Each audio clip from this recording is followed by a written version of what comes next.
Selamat pagi Bu Dasen dan teman-teman. Perkenalkan, nama saya Felix Sergen Amwali dengan NIM 2624052. Di sini saya akan membawa topik dengan Abraham sebagai visioner dan peternak, pemimpin yang cerdik.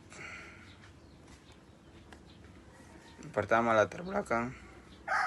Awal kehidupan dan kekayaan yang bertumbuh. Awalnya seseorang gembala nomaden dari Ur Kasdim, kemudian dipanggil Tuhan untuk pergi ke tanah Kanaan yang berada di Kejadian 12 ayat 1. Perjalanannya membawa peningkatan kekayaan. Abraham sangat kaya akan ternak, perak dan emas. Terjadi di Kejadian 13 ayat 2. Ini menunjukkan keberhasilan dalam pengelolaan asetnya sejak awal. Kemudian kekayaannya bukan hanya materi, tetapi juga mencakup keluarga besar, banyak hamba dan pengaruh antar masyarakat sekitar. Ini mengidentifikasikan kemampuan dalam membangun dan memimpin organisasi. Selanjutnya, pengelolaan sumber daya yang efektif.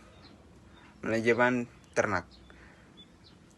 Sebagai seorang peternak, Abraham pasti memiliki pengetahuan tentang pemeliharaan, perkembangbiakan, dan pengelolaan kawanan ternaknya dalam jumlah besar. Ini adalah inti dari bisnisnya. Selanjutnya, pengelolaan lahan dan air. Kemampuannya untuk memilih padang rumput yang baik dan memastikan ketersediaan air bagi ternaknya menunjukkan pemahaman tentang sumber daya alam yang krusial untuk bisnisnya. Selanjutnya, kepemimpinan yang bijaksana dan kemampuan bernegosiasi. Menyelesaikan konflik dengan damai. Ketika terjadi perselisihan antara gembala-gembala Abraham dan Lot, ia mengambil inisiatif untuk menyelesaikan masalah secara damai dan menawarkan Lot pilihan pertama atas tanah. Ada dalam Kejadian 13 ayat 8 sampai 9. Ini menunjukkan kebijaksanaan dalam menjaga hubungan baik yang penting dalam bisnis dan kerjasama, dan negosiasi yang terhormat. Saat membeli gua Makpela dari Efron untuk pemakaman Sarah, Abraham bernegosiasi secara terbuka dan jujur, bersedia membayar harga penuh. Ada dalam Kejadian 23. Ini mencerminkan integritas dalam transaksi bisnis. Selanjutnya, visi jangka panjang dan ketaatan.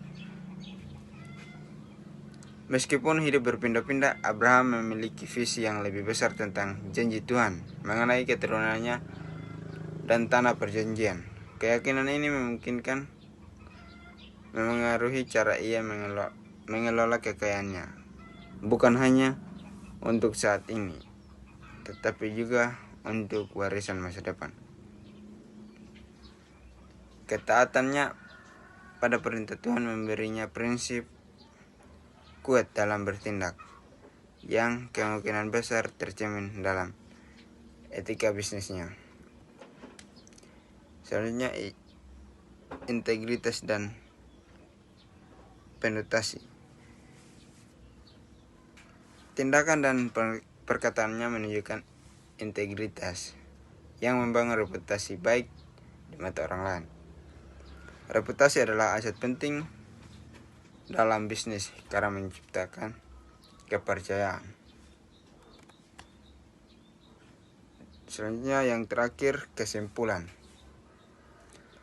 Abraham menunjukkan bahwa manajemen sumber daya yang efektif, kepemimpinan yang bijaksana, kemampuan bernegosiasi dengan integritas, serta visi jangka panjang adalah kunci untuk membangun kekayaan dan pengaruh.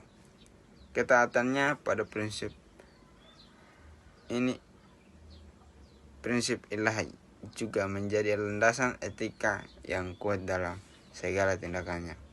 Kisahnya menginspirasi bahwa kesuksesan tidak hanya diukur dari materi, tetapi juga dari cara mengelola sumber daya dan interaksi dengan orang lain. Sekian video presentasi dari saya. Saya ucapkan terima kasih. Salam. One is the loneliest number.